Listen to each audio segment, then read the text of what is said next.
L'enfant éléphant. Dans les temps anciens et reculés, ô ma mieux-aimée, l'éléphant n'avait pas de trompe. Il n'avait qu'un petit bout de nez brun, bombé de la taille d'une botte, qu'il balançait bien de droite et de gauche, mais avec quoi il ne pouvait rien ramasser. Or, il y avait un éléphant, un nouvel éléphant, un enfant d'éléphant, plein d'une insatiable curiosité, ce qui fait qu'il posait toujours un tas de questions. Être d'une curiosité insatiable, c'est être d'une curiosité qui ne connaît pas de limite. On pose des questions tout le temps, on est toujours curieux. Avec ça, il vivait en Afrique et il remplissait toute l'Afrique de son insatiable curiosité. Il demanda à sa grande tante l'autruche pourquoi les plumes de sa queue poussaient comme ça. Et sa grande tante l'autruche lui donna une fessée avec sa patte dure, dure. Il demanda à sa grande tante la girafe pourquoi elle avait la peau tachetée. Et sa grande tante la girafe lui donna une fessée avec son sabot dur, dur. Mais il était toujours plein d'une insatiable curiosité. Il demanda à son gros-oncle l'hippopotame pourquoi il avait les yeux rouges, et son gros-oncle l'hippopotame lui donna une fessée avec son gros sabot. Et il demanda à son oncle poilu, le babouin, pourquoi les melons avaient ce goût-là. Et son oncle poilu, le babouin, lui donna une fessée avec sa patte poilu. N'empêche qu'il était toujours plein d'une insatiable curiosité. Il posait des questions à propos de tout ce qu'il voyait, entendait, éprouvait, sentait ou touchait, et tous ses oncles et ses tantes lui donnaient la fessée. Et il demeurait malgré tout plein d'une insatiable curiosité. Un beau matin, au milieu de la précession des équinoxes, cet enfant éléphant, à l'insatiable curiosité, posa une nouvelle question, une bonne, qu'il n'avait encore jamais posée. La précession des équinoxes correspond à un changement, une modification concernant la rotation de la Terre, la façon dont la Terre tourne, la façon dont la planète Terre tourne dans l'univers. Alors, encore une fois, ne vous laissez pas déstabiliser par le vocabulaire très particulier qu'emploie l'auteur. Il emploie des mots d'un niveau de langue soutenu, parfois des termes un petit peu techniques, des termes poétiques. C'est également une volonté de la part de l'auteur de donner une atmosphère, comme je le disais, poétique, mais également un petit peu comique à son texte. Il demanda: qu'est-ce que le crocodile mange au dîner? Tous lui dirent: chut, à haute et terrible voix. Puis ils le fessèrent sur-le-champ pendant un long moment sans s'arrêter. Lorsque ce fut terminé, il tomba sur l'oiseau Colo-Colo assis au milieu d'un buisson de jujubier et il lui dit: mon père m'a donné la fessée, ma mère m'a donné la fessée, tous mes oncles et tantes m'ont donné la fessée pour mon insatiable curiosité. N'empêche que je veux savoir ce que le crocodile mange au dîner. Alors, l'oiseau Colo-Colo dit avec un cri lugubre. Lugubre, c'est-à-dire sinistre, sombre, effrayant. Va sur les rives du grand fleuve Limpopo, aux grasses eaux vertes grisées et huileuses, bordées d'arbres à fièvre, et tu le découvriras. On peut encore une fois faire une remarque concernant le style de l'auteur, la façon dont il s'exprime. Les grasses eaux vertes grisées et huileuses, il faut s'imaginer par exemple une végétation grisâtre, donc qui tend vers le vert et le gris, une végétation très abondante au bord de ce fleuve. Encore une fois, c'est la volonté de l'auteur ici d'être poétique, mais également de surprendre par sa façon d'écrire. N'oubliez pas qu'il s'agit de contes qui renvoient à une époque très lointaine, très reculée. Donc l'auteur, par le vocabulaire qu'il emploie, veut surprendre, il veut déstabiliser son lecteur, il veut le dépayser, vous faire quitter votre quotidien. en employant un langage qu'on n'a pas l'habitude d'entendre. Dès le lendemain matin, comme il ne restait plus rien des équinoxes, puisque la précession avait précédé conformément au précédent, cet insatiable enfant d'éléphant prit 50 kilos de bananes, des petites rouges, 50 kilos de canne à sucre, de la longue violette, et 17 melons, des verts croquants, et il dit à sa famille. Donc vous voyez bien encore une fois qu'il y a une volonté de faire sourire en soulignant la quantité de bananes, en précisant également la couleur des bananes, en précisant la quantité de sucre ou le nombre de melons. Est-ce qu'on a vraiment besoin de savoir tout ça? Pas vraiment, encore une fois, il s'agit de nous faire rire, de nous faire sourire, de nous surprendre. Au revoir! Je vais au grand fleuve Limpopo, aux grasses eaux vertes grisées et huileuses, bordées d'arbres à fièvre, afin de savoir ce que le crocodile mange au dîner. Vous remarquez encore une fois la répétition de certaines phrases. On l'a vu justement dans les contes merveilleux que certaines formules, justement assez poétiques, pouvaient être répétées plusieurs fois, un petit peu comme une incantation, comme un mantra. Alors, tous ensemble, ils lui donnèrent une fessée de plus pour lui porter chance, quoiqu'il leur demandât bien poliment d'arrêter.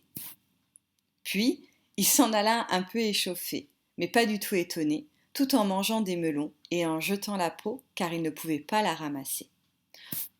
Encore une fois, vous voyez bien que les animaux ne frappent pas l'enfant d'éléphant pour lui porter chance, mais encore pour le punir de son insatiable curiosité. L'écrivain écrit, l'écrivain indique, ils lui donnèrent une fessée de plus pour lui porter chance. Encore une fois, il s'agit d'un trait d'humour de la part de l'auteur.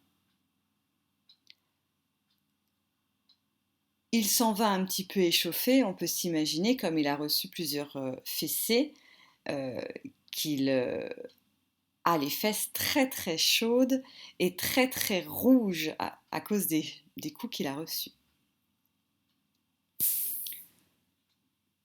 Puis il s'en alla un peu échauffé donc, mais pas du tout étonné, tout en mangeant des melons et en jetant la peau car il ne pouvait pas la ramasser. N'oubliez pas qu'il a une toute petite trompe. Il alla de Grahamstown à Kimberley, de Kimberley à Camas Country et de Camas Country, il prit la direction du nord-est en continuant à manger des melons jusqu'à ce qu'enfin il atteignit les rives du grand fleuve Limpopo, aux grasses eaux vertes grisées et huileuses, bordées d'arbres à fièvre, exactement comme l'avait décrit l'oiseau Colo-Colo. Encore une fois, avec l'accumulation de ces termes très exotiques, très surprenants, il y a une volonté de nous dépayser, de nous faire voyager, de nous surprendre. Tu dois savoir et comprendre, ô ma mieux aimée, qu'avant cette semaine-là et ce jour, cette heure, cette minute, l'insatiable enfant éléphant n'avait jamais vu un crocodile et ne savait pas à quoi ça ressemblait. Tout ça faisait son insatiable curiosité. La première chose qu'il vit fut un serpent python de rocher, bicolore, enroulé autour d'un rocher. Excusez-moi, dit l'enfant éléphant très poliment. Mais avez-vous vu une chose ressemblant à un crocodile dans ces parages hétérogènes?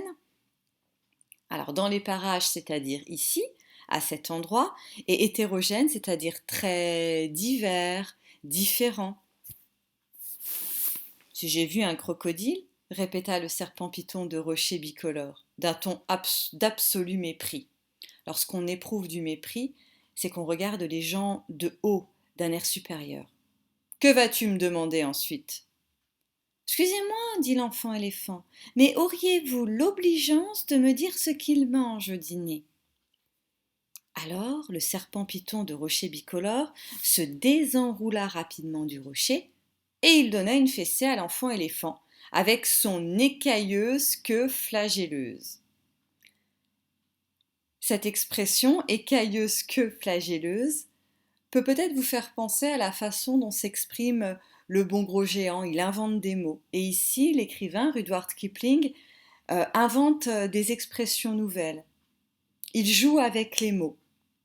C'est ça la poésie, justement. Une écailleuse queue flagelleuse, cela renvoie à l'aspect de la queue, qui est pleine d'écailles, et lorsqu'on flagelle quelqu'un, c'est qu'on le fouette. Donc c'est une queue pleine d'écailles qui sert à fouetter, encore une fois à donner la fessée à l'enfant éléphant. C'est étrange, dit l'enfant éléphant. Mon père et ma mère, mon oncle et ma tante, sans parler de mon autre tante la girafe et de mon autre oncle babouin, m'ont tous donné la fessée pour mon insatiable curiosité. Et je suppose que vous faites la même chose pour la même raison. Sur ce, il prit congé très poliment du serpent python de rocher bicolore, après l'avoir aidé à se réenrouler autour du rocher, et il poursuivit son chemin, un peu échauffé, mais pas du tout étonné, en mangeant des melons et en jetant la peau, car il ne pouvait pas la ramasser, jusqu'à ce qu'il posât la patte sur ce qu'il prit pour une bûche, juste au bord du grand fleuve Limpopo, aux grasses eaux vertes grisées et huileuses, bordées d'arbres à fièvre. Mais il s'agissait en réalité du crocodile, ô ma mieux aimée, et le crocodile cligna de l'œil, comme ceci. Excusez-moi, dit l'enfant éléphant très poliment, mais vous n'auriez pas vu un crocodile dans ces parages hétérogènes? Encore une fois, vous remarquerez la répétition des expressions qui renforcent l'aspect poétique de ce conte. J'ai parlé tout à l'heure d'incantation, de mantra. On est dans un univers, encore une fois, très dépaysant, un petit peu magique. Alors, le crocodile cligna de l'autre œil et souleva à demi sa queue hors de l'eau. Et l'enfant éléphant recula très poliment car il n'avait pas envie de recevoir encore une fessée. Approche, petit, dit le crocodile. Pourquoi me poses-tu cette question? Excusez-moi, dit l'enfant éléphant très poliment, mais mon père m'a donné la fessée. Ma mère m'a donné la fessée, sans parler de ma grand-tante l'autruche et de mon gros-oncle l'hippopotame, de ma tante la girafe qui rue si fort et de mon oncle poilu le babouin, sans oublier le serpent python de rocher bicolore à l'écailleuse queue flagelleuse, près de la rive, qui frappe plus fort que tous les autres, et donc, si ça ne vous ennuie pas, j'aimerais mieux ne plus être fessé. Approche, petit, dit le crocodile, car c'est moi le crocodile. Et pour le prouver, il se mit à verser des larmes de crocodile. Vous connaissez sûrement l'expression verser des larmes de crocodile.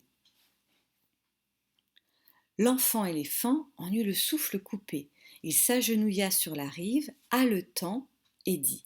Haleter, ça veut dire avoir du mal à respirer, être essoufflé. Vous êtes la personne que je cherche depuis si longtemps. Voudriez-vous me dire, s'il vous plaît, ce que vous mangez au dîner? Approche, petit, dit le crocodile. Je vais te le souffler à l'oreille. Alors, l'enfant éléphant approcha sa tête près de la gueule qui mord, qui tue du crocodile. Vous voyez encore une fois une nouvelle création de mots avec les tirets qui sont employés, la gueule qui mord, qui tue. Qui mord, qui tue, c'est un nouvel adjectif qui est inventé ici par l'auteur pour qualifier la gueule. Encore une fois, il joue avec les mots. Donc, ce crocodile saisit l'enfant éléphant par son petit nez qui jusqu'à cette semaine, ce jour, cette heure, cette minute, n'était pas plus grand qu'une botte, mais bien plus utile. Je pense, dit le crocodile, et il le dit entre ses dents comme ceci, je pense que je commencerai aujourd'hui par de l'enfant éléphant. En entendant cela, ô ma mieux aimée, l'enfant éléphant fut fort ennuyé et il dit en parlant du nez. Laissez-moi partir, vous me faites mal. Alors le serpent python de rocher bicolore descendit la rive ventre à terre et dit. Mon jeune ami, si tu ne te mets pas, maintenant, immédiatement et sans délai, à tirer de toutes tes forces, j'ai bien peur que ce vieil Ulster à large bande de cuir, il voulait parler du crocodile, te précipite dans ce courant limpide avant que tu puisses dire ouf. Ainsi s'exprima le serpent python de rocher bicolore. Alors, l'enfant éléphant s'assit sur ses petites hanches et il tira, tant et si bien que son nez commença à s'allonger. Et le crocodile barbotait dans l'eau qu'il rendait crémeuse à grands coups de queue, et lui aussi il tira. Et le nez de l'enfant éléphant continuait à s'allonger. Et l'enfant éléphant se campa sur ses 4 petites pattes et tira, et son nez continuait à s'allonger. Et le crocodile battait l'eau en se servant de sa queue comme d'une rame, et lui aussi il tira, et à chaque fois le nez de l'enfant éléphant s'allongeait davantage, et cela lui faisait un mal de tous les diables. Puis, l'enfant éléphant sentit ses pattes glisser, et il dit en parlant du nez, qui avait maintenant près de 5 pieds de long, « Je n'en peux plus !» Alors le serpent python de rocher bicolore descendit la rive et se noua en double demi-clé autour des pattes de derrière de l'enfant éléphant, et il dit « Voyageur imprudent et inexpérimenté, nous allons maintenant nous livrer sérieusement à un petit effort de traction, car sinon j'ai le sentiment que ce vaisseau de guerre à propulsion là-bas, avec un pont supérieur blindé, par ces mots, ô ma mieux-aimée, il faisait allusion au crocodile, va compromettre pour toujours ta future carrière. » C'est-à-dire que le crocodile risque de tuer l'enfant éléphant. Ainsi s'exprima le serpent python de rocher bicolore. Alors, il tira, et l'enfant éléphant tira, et le crocodile tira, mais l'enfant éléphant et le serpent python de rocher bicolore tirèrent plus fort, et le crocodile finit par lâcher le nez de l'enfant éléphant avec un plop qui résonna tout le long du Limpopo. Alors, l'enfant éléphant s'assit brusquement et lourdement. Mais tout d'abord, il prit bien soin de dire merci au serpent python de rocher bicolore avant de s'occuper de son pauvre nez étiré. Il l'enveloppa dans des feuilles de bananier fraîches et le trempa au frais dans le grand fleuve Limpopo aux grasses eaux vertes grisées et huileuses. « Pourquoi fais-tu ça ?» demanda le serpent python de rocher bicolore. « Excusez-moi, dit l'enfant éléphant, mais mon nez a perdu sa forme et j'attends qu'il rétrécisse. »« Tu risques d'attendre longtemps, dit le serpent python de rocher bicolore. Certaines gens ne savent pas ce qui est bon pour eux. » L'enfant éléphant resta assis 3 jours à attendre que son nez rétrécisse. Mais il ne diminuait pas, et en plus il le faisait loucher, car tu auras vu et compris, ô ma mieux-aimée, que le crocodile en tirant en avait fait une véritable trompe, comme celle qu'ont les éléphants aujourd'hui. À la fin du 3e jour, une mouche vint le piquer sur l'épaule, et avant même de se rendre compte de ce qu'il faisait, il leva sa trompe et tua la mouche. Avantage numéro 1, dit le serpent python de rocher bicolore. Tu n'aurais pas pu en faire autant avec ton sale petit bout de nez. Essaye de manger un peu maintenant. Avant de se rendre compte de ce qu'il faisait, l'enfant éléphant étendit sa trompe et arracha une grosse touffe d'herbe qu'il épousseta contre ses pattes, de devant, avant de se l'enfourner dans la bouche. Avantage numéro 2, dit le serpent python de rocher bicolore. Tu n'aurais pas pu faire ça avec ton sale petit bout de nez. Ne trouves-tu pas que le soleil tape dur par ici ? En effet, dit l'enfant éléphant. Et avant de se rendre compte de ce qu'il faisait, de sa trompe, il pompa une pompée de bourbe au bord du grand fleuve Limpopo aux grasses eaux vertes grisées et huileuses, et se la plaqua sur la tête où ça lui fit un beau bonnet de boue bulleuse et flasque qui lui dégoulinait derrière les oreilles. Vous avez bien compris, ici, comme il fait chaud, l'enfant éléphant a réussi à se rafraîchir avec cette boue. Avantage numéro 3, dit le serpent python de rocher bicolore. Tu n'aurais pas pu faire ça avec ton sale petit bout de nez. Et maintenant, aimerais-tu recevoir encore des fessées ? Excusez-moi, dit l'enfant éléphant, mais ça ne me plairait pas du tout. Ça te dirait de donner une fessée à quelqu'un dit le serpent python de rocher bicolore. Ça me plairait énormément, je l'avoue, dit l'enfant éléphant. Dans ce cas, dit le serpent python de rocher bicolore, tu verras que ton nouveau-né est fort utile pour fesser les gens. Merci, dit l'enfant éléphant, je m'en souviendrai. Maintenant, je crois que je vais rentrer chez moi et rejoindre ma chère famille pour essayer. Vous aurez remarqué la grande sagesse, la grande intelligence du serpent python. Alors, l'enfant éléphant rentra chez lui à travers l'Afrique en frétillant de la trompe.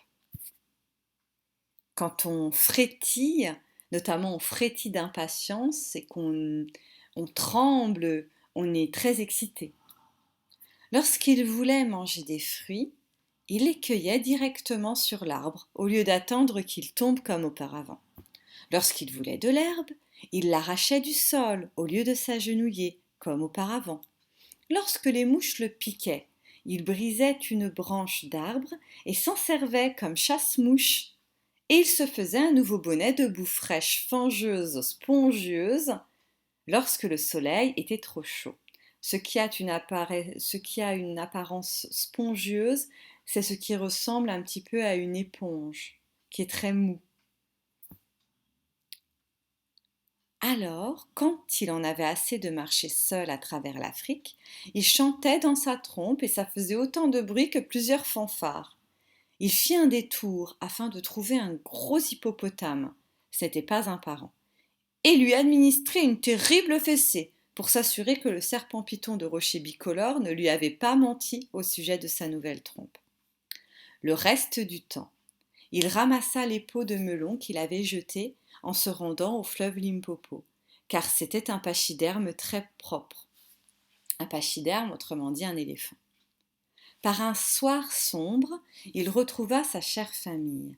Il enroula sa trompe et dit « Comment allez-vous » Ils étaient très heureux de le revoir et ils dirent aussitôt « Viens ici recevoir une fessée pour ton insatiable curiosité. »« Peu !» dit l'enfant éléphant. « Je crois que vous ne connaissez rien à la fessée. Moi, par contre, je peux vous montrer. » Sur ce, il déroula sa trompe et jeta deux de ses chers frères cul par terre, cul par-dessus tête. « Oh purée !» dirent-ils. « Où as-tu appris ce coup-là et qu'as-tu fait à ton nez ?» Le crocodile, qui vit sur les rives du grand fleuve Limpopo aux grasses eaux vertes grisées et huileuses, m'en a donné un nouveau, dit l'enfant éléphant. Je lui ai demandé ce qu'il mangeait au dîner et j'ai reçu ça en souvenir. Ce n'est pas beau, dit son oncle poilu le babouin. Oui, c'est vrai, dit l'enfant éléphant, mais c'est bien commode. Et, saisissant son oncle poilu, le babouin, par une patte poilue, il l'envoya dans un nid de frelons. Puis ce méchant enfant éléphant se mit à fesser toute sa chère famille pendant un long moment, jusqu'à ce qu'ils fussent très échauffés et fort étonnés. Il arracha à sa grande tante l'autruche les plumes de sa queue, et il attrapa sa grande tante la girafe par les pattes de derrière et la traîna dans un buisson d'épines. Il cria après son gros oncle l'hippopotame et lui souffla des bulles dans les oreilles, pendant que celui-ci faisait la sieste dans l'eau après manger. Mais il ne laissa personne toucher à l'oiseau Colo-Colo. À la fin, ça chauffait tellement que tous les membres de sa chère famille se précipitèrent un par un vers les rives du grand fleuve Limpopo aux grasses eaux vertes grisées et huileuses et bordées d'arbres à fièvre pour emprunter au crocodile de nouveau-né. Quand ils revinrent, personne ne fessa plus personne. Et depuis ce jour, ô ma mieux-aimée, tous les éléphants que tu verras, et tous ceux que tu ne verras pas, ont des trompes exactement semblables à la trompe de l'insatiable enfant éléphant. À mon service, j'ai mis 6 bons garçons. Voici leurs noms. Quoi, pourquoi, quand, où, qui, comment?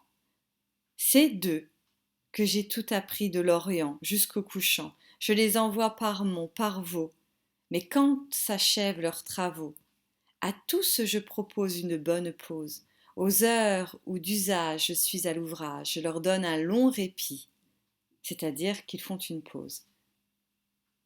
Et je n'oublie pas le temps des repas, car ils ont grand appétit. Mais autres gens, autre manière. Mais autres gens, autre manière. Je connais une personne jeune et mignonne qui emploie bien 10 millions de bons garçons et qui jamais ne leur laisse repos ni cesse. À peine ouvertes ses paupières au loin pour traiter ses affaires, elle envoie très urgemment un bon million de comment, à peu près 2 millions d'où et surtout 7 millions de pourquoi. Ce dernier poème ici fait référence à la curiosité de tous ceux qui ne cessent de poser des questions. Quoi? Pourquoi ceci? Quand cela? Où? Qui? Comment?